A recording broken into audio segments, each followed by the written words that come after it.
How did you choose the name for your business? Living near a hill with a 55-metre high chalk horse carved into its side gave me most of the inspiration I needed for the name. I was looking for a business name that had some meaning, not only to me but to the town that I wanted to be its home. So the White Horse of Westbury was combined with the acronym for Computer Aided Design, and White Horse CAD was born. What's been one of your highlights since starting White Horse CAD 5 years ago? That's a tricky question. There have been many highlights over the past 5 years. We've worked with some fantastic clients and designed some rather awesome products.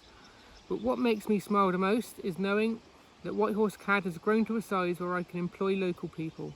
It feels good to put something back into the local economy, and for me it makes it all worthwhile.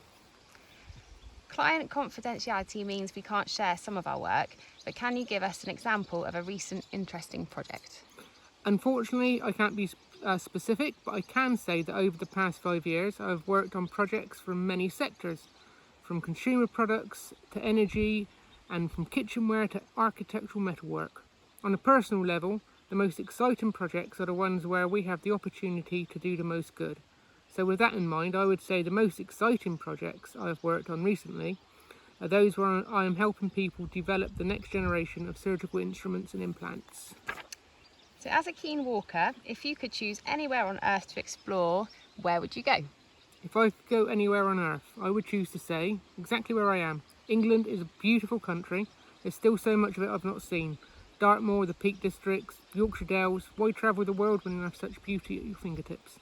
And finally, what do you expect to be celebrating when White Horse CAD hits the 10-year milestone in 2027? In 5 years, we should have grown from just me. No, in 5 years we have grown from just me to a team of 3. I would like to think that we can double that in another 5 years, perhaps even treble it. Oh, and there will definitely be more bacon butties and more brownies. Excellent. Thank you.